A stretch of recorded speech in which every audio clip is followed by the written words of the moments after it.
Bonsoir à tous, bienvenue dans Accès Direct. Comme chaque soir de la semaine, nous sommes ensemble pendant une demi-heure. N'hésitez pas à réagir sur les réseaux sociaux et à poser vos questions à nos invités au programme ce soir. Je recevrai Bruno Forel. Sur ce plateau, il est président du SM3A, autrement dit le syndicat mixte d'aménagement de l'Arve et de ses affluents. Ensemble, nous parlerons de la nouvelle taxe Gemapi. Et puis nous parlerons encore nature avec Anne-Laure Mazinck d'Aster, le conservatoire d'espaces naturels de Haute-Savoie. On parlera des rencontres internationales du JPED Barbu qui se dérouleront à Passy du 10 au 12 novembre. Et enfin, je recevrai Gilles Perret, réalisateur du film L'Insoumis. Mais avant, les titres du JT avec toi, Pauline. Bonsoir. Bonsoir, Olivia. Alors, ce soir, on va commencer avec, je cherche ma fiche, on va parler des hébergements d'urgence. Exactement, la trêve hivernale a commencé depuis le 1er novembre, elle se terminera le 31 mars prochain. Alors c'était l'occasion hier soir du coup pour le préfet de Haute-Savoie de rappeler les dispositifs d'hébergement mis en place pour cette période. Il y aura 765 places qui seront disponibles dans les différents centres d'hébergement de Haute-Savoie. Cette année, l'État a alloué 1 million d'euros pour ouvrir de nouvelles places pour le renforcement de l'hébergement d'urgence. C'est Kimberly Trieux qui fera le point sur ce dossier tout à l'heure dans le JT. Très bien. Et puis, on parle de nouveautés à Tignes. Oui, exactement. La station devient un petit peu luxe, on va dire. Elle pourrait changer de standing avec un restaurant gastronomique qui va ouvrir ses portes le 25 novembre prochain. Et puis également des chalets de luxe, Olivia, si ça t'intéresse. C'est entre 30 et 35 000 euros la semaine. C'est des chalets à thématique. Il y en a un. Il y a même un avion à l'intérieur, un avion qui a été découpé. Il y a un avion à l'intérieur. Bref, un reportage à découvrir tout à l'heure dans le JT. Rien que ça. Et puis comme chaque soir, c'est l'heure de notre revue de presse. Et puis tu commences avec Virginie Duby-Muller, notre députée de la Haute-Savoie. Exactement, avec ce tweet, elle est devenue membre de la commission supérieure du numérique et des postes. Alors elle se dit heureuse d'intégrer cette commission avec laquelle elle a travaillé déjà lors de la précédente mandature. Alors cette commission, elle permet de contrôler les activités postales et de communications électroniques. Elle évalue notamment la portée de nouvelles technologies et on le sait, elles sont nombreuses. Alors c'est encore un poste de plus pour les députés haut-savoyards, dont on sait elle est déjà porte-parole de Laurent Wauquiez. Elle doit avoir un agenda plutôt chargé donc. Et puis on reste en Haute-Savoie où les prix de l'immobilier ont explosé sur la rive ouest. Oui, alors si tu veux aller acheter, Olivia, c'est le moment parce que sinon ça va encore augmenter. En 10 ans, le marché immobilier de la rive ouest a bien connu une hausse. Toutefois, il reste encore loin d'Annecy et de la rive est de l'autre côté. On sait qu'il est encore plus cher. Alors le marché de l'activité immobilière sur l'ensemble des communes du Tour du Lac se concentre à 50% sur Sevrier et Saint-Joriot. La presqu'île de Douin constitue une barrière psychologique d'après certains pour les Annéciens. C'est un petit peu trop loin, donc ça dépend plutôt des prix de Doussard et de Faverges. Alors la population du bassin annécien elle a grandi de manière importante. Les deux principales communes de cette rive ouest ont validé plusieurs programmes immobiliers, notamment à Saint-Joriot avec 160 nouveaux logements.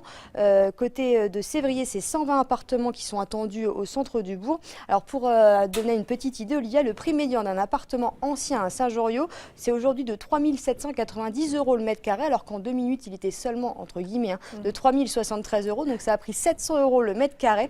Et puis idem à Sevrier pour le même type de bien, 3 478 euros le mètre carré au lieu de maintenant c'est 4 330 et avant c'était 3 478. Bref, il est temps d'acheter avant qu'on ne puisse plus vu le prix du mètre carré. Exactement. Et toi Olivia, tu as décidé de commencer en parlant sport. Exactement, et on s'intéresse à Verena Eisenbart qui a remporté le Xterra. Alors elle est championne du monde, elle était à Hawaï. Le Xterra, pour résumer, c'est assez impressionnant. Il faut enchaîner 3 épreuves. 1,5 km de natation, 30 km de VTT et 10 km de trail. Facile. Facile, comme ça. Elle est donc arrivée première dans la catégorie des 30-34 ans, face à des milliers de concurrents. Et elle revient d'ailleurs championne, parce qu'elle va revenir à Annemasse, d'où elle est originaire. Ce jeudi, à partir de 14h30, il y aura une réception en son honneur. Et les fans et autres sportifs pourront venir la féliciter et la saluer. Et puis on passe la frontière avec une arnaque du côté de nos voisins suisses. Exactement, avec cet article de 20 minutes.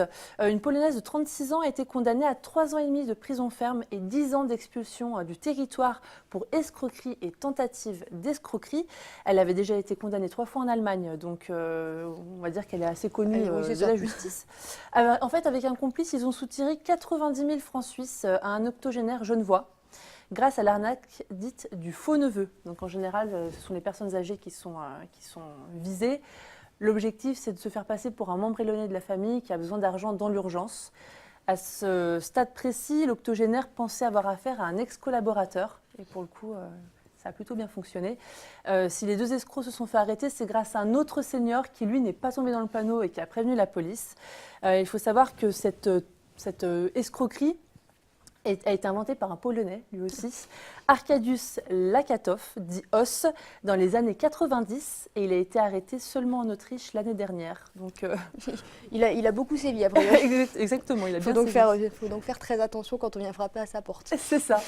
Merci Pauline, je te laisse rejoindre la Merci. rédaction, et puis tu reviens un tout petit peu avant, 18h30. Tout à fait.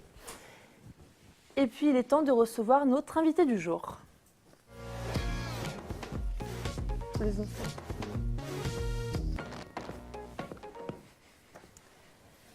Bruno Forel, bonjour. Bonjour. Merci d'être avec nous. Vous êtes le président du SM3A, donc le syndicat mixte d'aménagement de l'Arve et de ses affluents.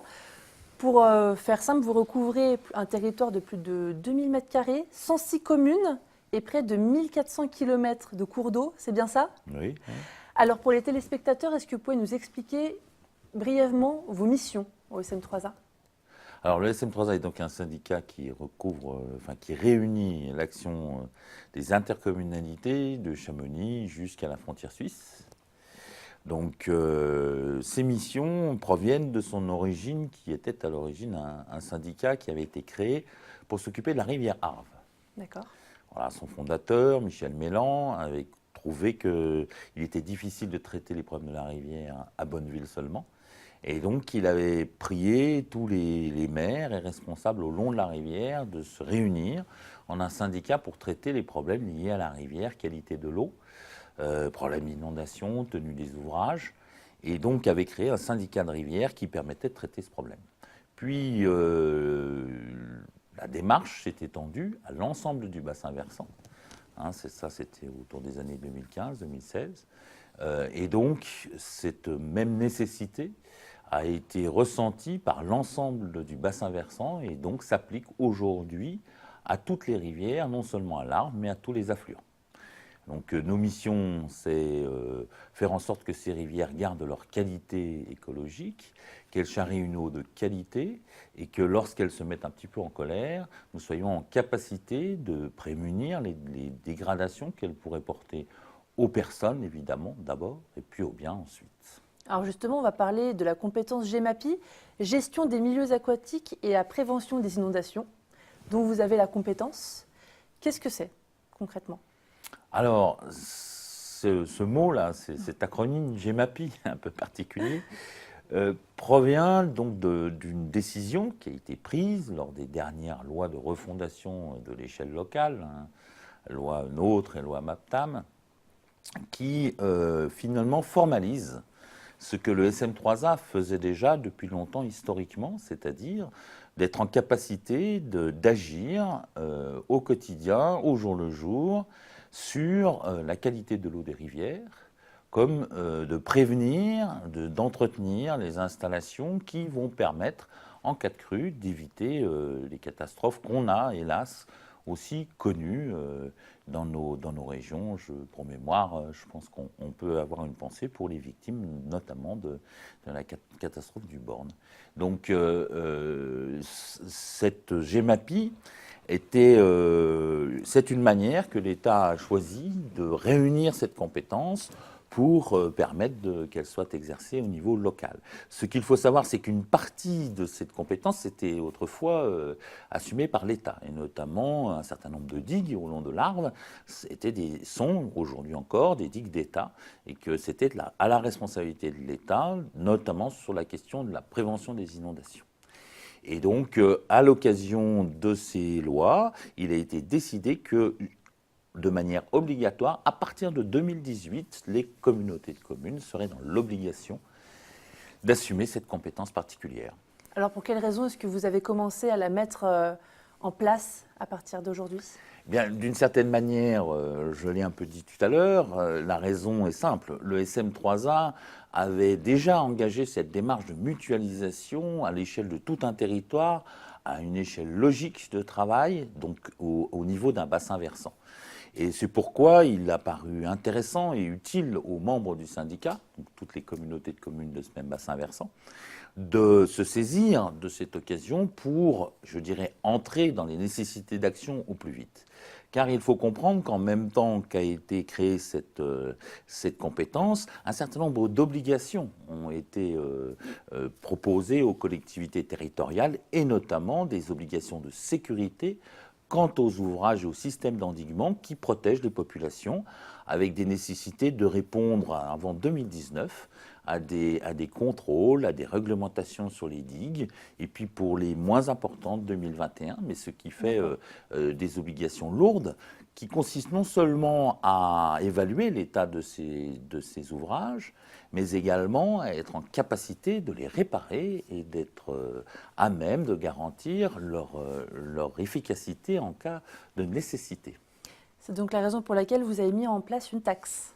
Alors, la raison pour laquelle nous avons mis en place une taxe, c'est que chacun peut comprendre que si une compétence qui était autrefois du ressort de l'État devient du ressort du niveau local, l'État a, en l'occurrence, et sur cet exemple-là, même si ce n'est pas toujours le cas, sur cet exemple-là, en tout cas, l'État a eu soin de mettre en place un moyen d'alimenter les finances nécessaires pour répondre à cette nécessité. Et donc, c'est la taxe GEMAPI qui a été effectivement instaurée sur l'ensemble du syndicat SM3A. Qui est concerné par cette taxe concrètement? Alors cette taxe concerne absolument tous les habitants du SM3A, en tout cas tous ceux qui contribuent à une taxe locale. Puisque cette taxe est appuyée sur les taxes locales qui sont sur la feuille d'impôt que chacun reçoit, locataire comme propriétaire, comme entreprise. L'ensemble des gens qui contribuent à la fiscalité locale sont soumis à cette taxe. Vous dites de cette taxe qu'elle est une contribution solidaire. Tout à fait. Alors, ce qui est intéressant, c'est d'abord, je pense qu'une des caractéristiques intéressantes de cette taxe, c'est que c'est une taxe dédiée, ce qui est assez rare dans notre pays, puisqu'elle a le particularisme d'être destinée à une action repérable et concrète. Cet argent ne peut être utilisé que pour prendre soin de la rivière, de l'eau, de la qualité de l'eau, de la protection contre l'inondation. Donc, au moins, voilà une première caractéristique, elle est dédiée. Et puis ensuite, on dit qu'elle est solidairement impliquée dans notre bassin versant pour une raison simple. Elle a été calculée, le montant de cette taxe a été calculé sur la volonté de demander un équivalent de 16 € par habitant. D'accord. Sur l'ensemble du bassin versant, ce qui représente à peu près 400 et quelques mille habitants. Et attention, chaque habitant ne payera pas ces 16 €. C'est ce qui a permis de calculer le montant. C'est assez délicat, mais il faut saisir cette nuance. Et ensuite de quoi, chaque collectivité a compté ses habitants. Et la solidarité a été installée de manière à ce que, quel que soit l'habitant, où qu'il habite dans le bassin versant, il paye, ce calcul est le même. C'est-à-dire, nous n'avons pas fait de différence de calcul entre quelqu'un qui habiterait à Chamonix, quelqu'un qui habiterait à Bonneville, quelqu'un qui habiterait à Annemasse. Et puis, comme on le comprend bien, il est assez compliqué de faire des travaux en rivière, en tête de bassin, c'est-à-dire, je ne sais pas, sur les torrents de la Grille, par exemple, aux Ouches, ou à Tacona, dans des endroits comme ça, où les manifestations de la rivière sont particulièrement violentes. Les torrents de montagne, c'est des rivières sauvages. Évidemment, il fallait que les travaux, quel que soit l'endroit où on les fasse, soient soutenus par l'ensemble. Et donc, en tête de bassin, là où il y a peu de population permanente, mais beaucoup de populations touristiques, les communautés de communes concernées ont accepté de prendre en compte la population touristique à travers ce qu'on appelle la population DGF, ce qui installe une solidarité entre le bas, très urbanisé, avec beaucoup d'habitants contributeurs, et puis le haut, où les stations de sport d'hiver de sport d'hiver et de sport de montagne, d'hiver et d'été, ont accepté de prendre en compte l'importance touristique qui les caractérise. Très bien. Eh bien, écoutez, ça a été plutôt clair. Merci beaucoup. Je vous laisse rejoindre la régie. Très bien. Merci. Et puis, il est temps pour moi de recevoir Anne-Laure Mazinck.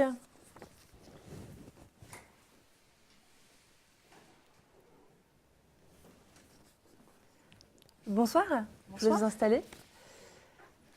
Alors, vous êtes Anne-Laure Mazinck, Oui. d'Aster, Conservatoire d'espaces naturels de Haute-Savoie. Alors, on fête cette année le 30e anniversaire de la réintroduction de l'espèce des gypaètes barbus en France fait. et le 20e anniversaire de la première naissance en France. En France, c'est même en Haute-Savoie, dans le massif du Bargy, sur la commune du Reposoir. Est-ce que c'est une espèce qui est propre à la Haute-Savoie ou...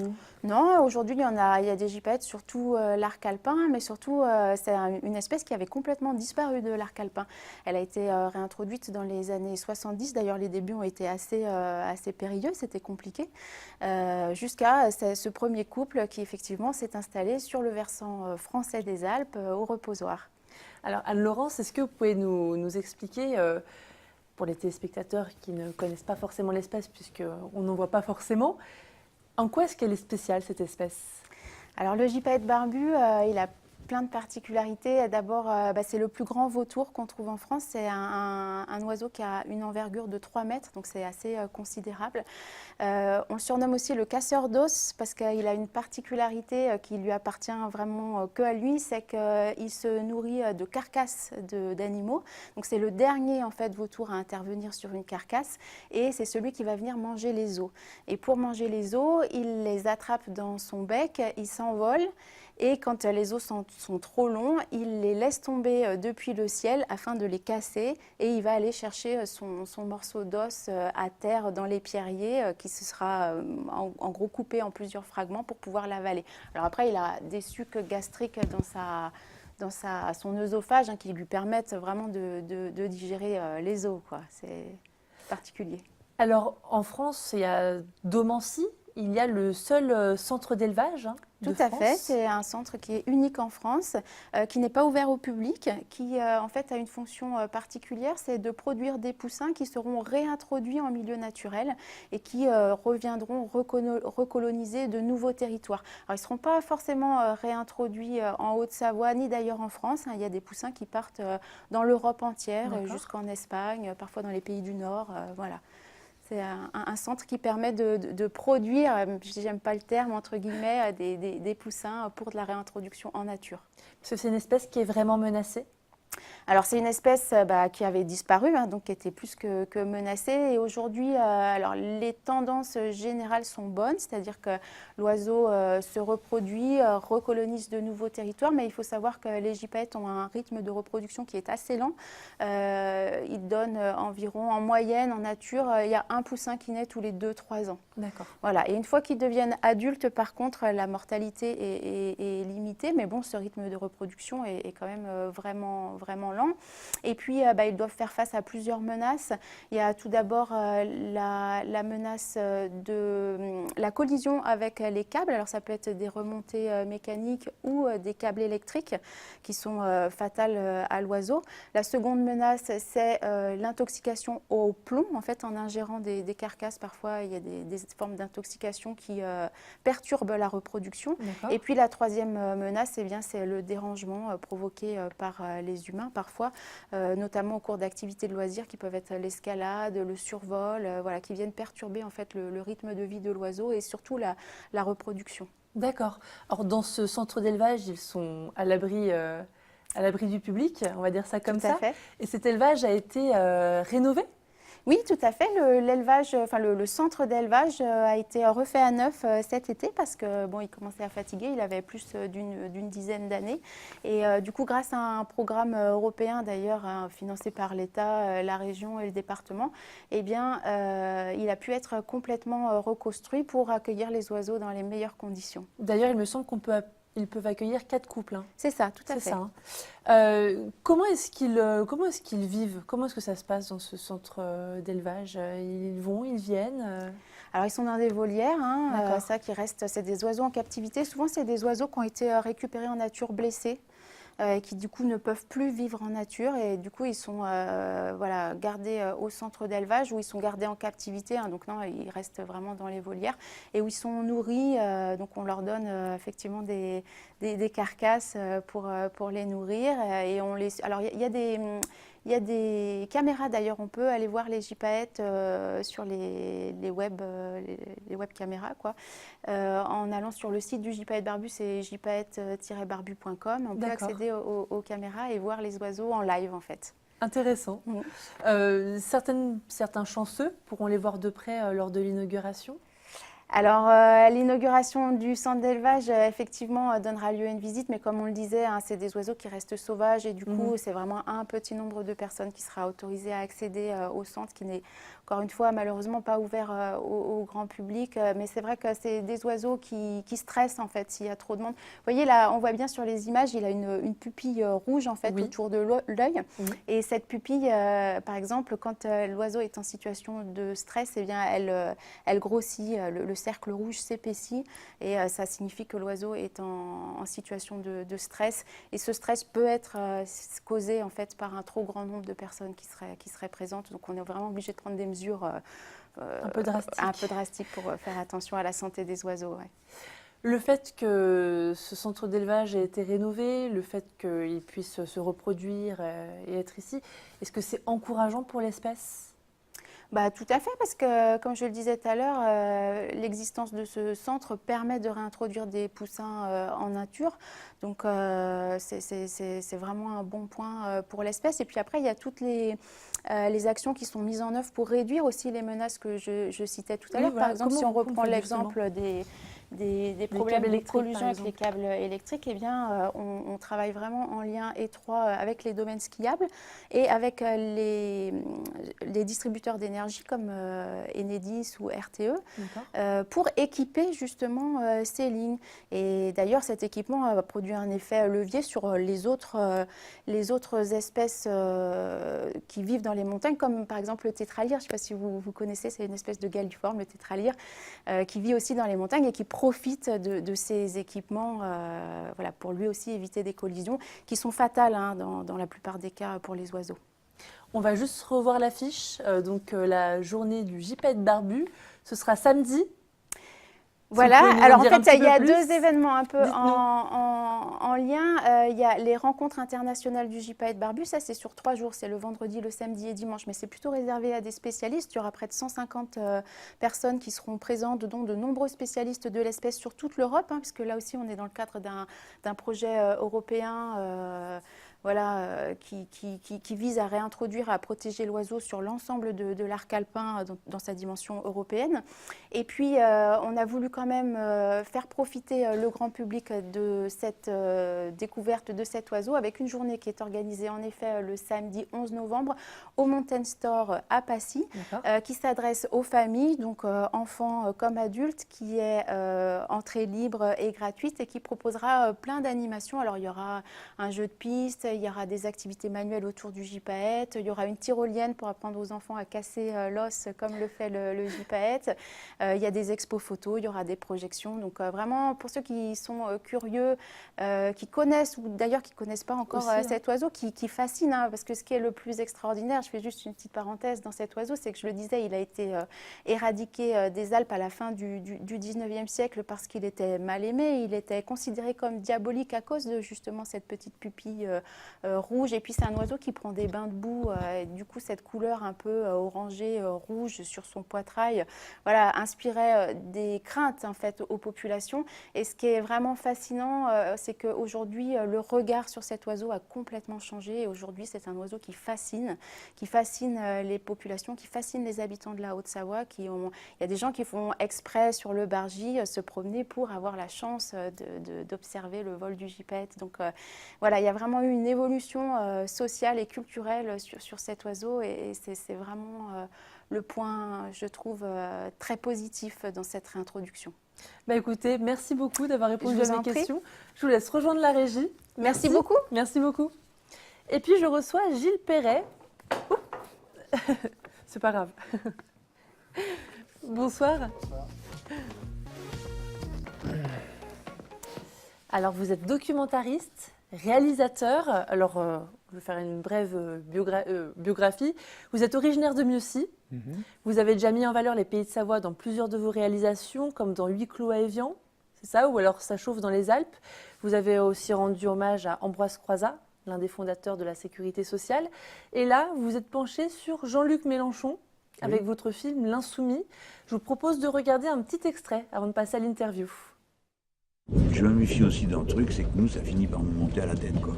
À force de tricoter ça, alors t'es là avec ta liste, ton machin, ton truc, t'as l'impression que tout se passe, alors c'est pas vrai. C'est pas vrai, regarde, t'as vu, moi, l'addiction, toutes les 5 minutes, je suis en train de tourner, mais beaucoup de gens font pas ça du tout. Vraiment, ils n'en ont rien à fiche, j'entends le soir, regardent la télé encore. Les vieux regardent la télé, les plus jeunes, ils mettent en route leur ordinateur. Je crois qu'on est décalé. C'est pour ça, moi, tout le temps, je fais attention à ne pas me laisser emballer. Toujours, je repars de l'idée, je me mets à la place du brave type, la brave femme, qui se dit, bon, qu'est-ce qu'on va faire cette fois-ci? Puis bon, alors, il n'a pas d'idée, alors il attend la prochaine fois que ça lui revienne à la... C'est pas évident. Bon, ouais, c'est ça une lutte d'idées. Qu'est-ce que ça pourrait être d'autre? Voilà. Qu'est-ce que ça pourrait être d'autre? Alors, on vient de voir un extrait de L'Insoumis que vous avez réalisé. Vous avez suivi Jean-Luc Mélenchon pendant la campagne, pendant 3 mois, pendant sa campagne présidentielle. Oui, c'est ça, oui. Et en fait, je l'avais sollicité. Il se trouvait qu'il connaissait mes films précédents, La Sociale, Les Jours Heureux, et qu'on s'était croisés à plusieurs reprises. Et du coup, il a accepté. Ils ont refusé énormément de demandes de réalisateurs. Et puis, du coup, avec un cahier des charges qui était un peu contraignant pour lui, parce que j'ai demandé d'être vraiment dans l'intimité de la campagne. Et puis, il a bien réfléchi, on a bien discuté. Puis, il a dit, OK, si c'est toi, d'accord.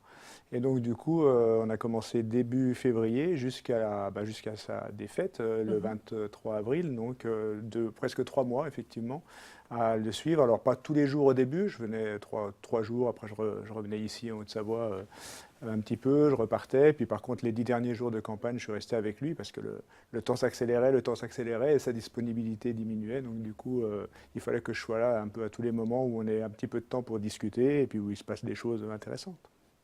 En tant que réalisateur, comment est-ce que vous avez ressenti ce tournage? Je suppose que c'est très fort. Ah oui, oui, en tant que réalisateur, c'est pas un détail, dans le sens où c'est un moment important pour la France. Et c'est vrai que voilà, moi, je m'intéresse à la politique et c'était une chance qu'on m'offrait là de vivre ça vraiment au cœur et de voir un petit peu ce qui se passait réellement par rapport aussi à tout ce que les médias racontaient. Des fois, c'était très plaisant de voir la différence qu'il y avait entre l'image qu'on donnait de lui et ce que nous, on était en train de vivre de l'intérieur. Et puis, c'est vrai que c'était intense, beaucoup de stress, il faut aller vite, le temps est compté. Et puis, alors, en ce qui concerne leur campagne à eux, enfin la campagne de Jean-Luc Mélenchon, c'était très dynamique, beaucoup de jeunes, c'est quasiment tous des jeunes, son équipe, et puis aussi avec beaucoup de jeunes créatifs, inventifs. Et donc du coup, tout ce qui s'est passé sur les réseaux sociaux, et plus la campagne avançait, plus il y avait de monde, plus il y avait de jeunes, plus il y avait... Donc du coup, forcément, l'ambiance à l'intérieur de la campagne était plutôt sympathique, et ça s'est passé vraiment dans une bonne ambiance. Et puis c'est vrai que bon, il y avait quand même de l'enjeu, et puis ça permet d'étudier de l'intérieur la mécanique qui installe quelqu'un au pouvoir ou qui ne veut pas l'installer. Votre film a été diffusé sur Public Sénat en version courte. Oui, c'est ça. Alors, il y a une version 52 minutes qui a été faite pour Public Sénat, qui est vraiment limitée à une chronique de campagne, c'est-à-dire vraiment la chronologie de la campagne. Le film qui sort au cinéma, ça sortira en sortie nationale le 21 février, mais on commence les avant-premières là, le 17 à Taninges et le 18 à Crangebrier, donc avant-première mondiale à Taninges, chez moi en fait. Donc la version longue est beaucoup plus, on a plus de temps d'explications, comme les extraits qu'on a avec lui, plus sur sa vie, plus dans l'intimité, plus aussi sur sa pensée politique. Vous disiez que c'était frustrant justement que ça ait été diffusé en version courte. Ah bah c'est sûr, moi j'ai pas tourné ce film-là avec lui pour faire une version télévisée très rythmée et puis réduit à une chronique de campagne. Le film que j'avais envie de faire, c'est celui qu'on va sortir au cinéma ces jours-ci, c'est sûr. Pour sortir cette version longue au cinéma, vous avez fait appel à la générosité, entre guillemets, des internautes. On peut précommander le film, le Oui, DVD. c'est ça, on peut le précommander sur le site qui s'appelle l'insoumis.org, commander le DVD pour nous donner un petit peu d'argent, parce que sur un film sur Jean-Luc Mélenchon, si vous faites un film sur Macron, vous trouverez toujours de l'argent pour financer. Sur Jean-Luc Mélenchon, c'est plus dur. Puis on ne peut pas se permettre d'aller...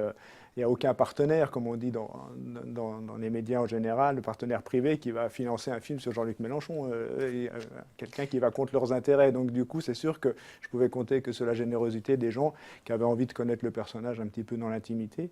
Donc du coup, on a lancé cette souscription et on va essayer bon, on n'arrivera pas à tout payer la production du film, mais en tout cas une bonne partie, et comme ça on ne doit rien à personne, et c'est vachement bien. Vous parlez de ce candidat, vous parlez de Macron. Pour vous, c'est un parti pris d'avoir fait ce film sur Jean-Luc Mélenchon? Moi, c'est un parti pris. Oui, de toute façon, c'est clair que lui, il accepte parce qu'il a vu mes styles de film, puisqu'il a aimé ce que je fais. Et moi, je m'intéresse souvent aux questions sociales et aux questions environnementales dans toute ma filmographie. Donc, évidemment, que celui qui portait ces questions sociales, du partage des richesses et la question écologique dans la campagne électorale, c'était lui. Donc, du coup, ça se fait naturellement comme ça. Je pense que je me serais ennuyé. J'aurais pas envie, en plus, de mettre en lumière des gens qui pour moi, sont plus nocifs pour la planète ou pour les questions de partage des richesses, quoi. Donc, redites-nous les dates de diffusion à Taninges, par exemple. Taninges, c'est vendredi prochain, donc le 17. Oui. 17 novembre, enfin vendredi, oui, dans 10 jours, 17 novembre, et La Turbine le 18 novembre, c'est le soir à 20h30. Après, il y aura d'autres projections en avant-première dans les salles au Savoyard qui me font confiance depuis un moment, mais j'en ferai moins que d'habitude sur mes autres films parce que le distributeur avec qui je travaille m'envoie un peu sur les routes de France pour faire pas mal d'avant-premières, donc je serai un petit peu moins disponible que sur mes autres films, mais je tiens quand même à passer dans toutes les salles qui m'ont fait confiance depuis mes premiers films. Et c'est peut-être un peu trop tôt pour en parler, mais vous avez d'autres projets J'ai un projet de fiction qui est dans les cartons depuis un petit moment. Il faut juste, c'est en partie écrit, il faut juste avoir un peu de temps pour s'y consacrer. Puis 2-3 projets, oui, en cours. Il faut toujours avoir des projets en cours. Mais c'est vrai que là, quand on sort un film comme ça, en plus, c'est un film qui sort dès qu'on prononce le mot Mélenchon. Donc du coup, il faut être en forme pour porter un film comme ça. Et surtout, l'enjeu sur ce film-là, ça va être d'être jugé sur le film et pas d'être jugé sur le personnage. Il y a beaucoup de gens qui réagissent déjà, je vois sur les réseaux sociaux. Donc voilà, moi, mon métier, c'est de faire des films, c'est d'être honnête avec ce qu'on a vécu pendant cette campagne électorale. C'est ni de faire un film de propagande, ni de faire... c'est les gens qui ont envie de le connaître vraiment comme il est dans ces moments-là, ils ont intérêt plutôt à regarder ce film-là plutôt que BFM Télé, quoi. Très bien. Écoutez, merci beaucoup d'avoir été sur ce plateau avec nous. Merci pour l'invitation. C'est la première fois que je parle de ce film dans un média. Eh bien, ravi. Voilà. Je vous laisse rejoindre la régie. Merci, bonne soirée. Merci, bonne soirée. Et puis Pauline me rejoint pour les titres du JT. Parce que c'est le JT dans quelques oui, c'est minutes, dans plus longtemps, c'est dans plus très longtemps. Dans plus longtemps. Alors, on va commencer à parler des hébergements d'urgence. Oui, la période hivernale a commencé le 1er novembre dernier et elle se terminera le 31 mars. C'est l'occasion pour le préfet de Haute-Savoie hier soir de rappeler les dispositifs d'hébergement qui seront mis en place cet hiver. 765 places seront disponibles dans les différents centres d'hébergement. 1 million d'euros a été alloué pour des places supplémentaires cet hiver. Kimberly Trivio fera le point dans le JT. Et puis direction Tignes. Oui, pour parler un petit peu luxe cette fois-ci, avec notamment un restaurant gastronomique qui va ouvrir ses portes le 25 novembre et des chalets luxueux et plutôt originaux et un peu complètement fous, faits par un ancien skieur professionnel, donc à découvrir tout à l'heure dans le JT. Merci beaucoup. Tout de suite le JT. Et puis on va peut-être en profiter pour faire un petit coucou à notre réalisateur qui fête son anniversaire aujourd'hui. Donc très bon anniversaire Damien. Et puis nous on se retrouve dès demain 18h pour un nouvel accès direct. Passez une très bonne soirée.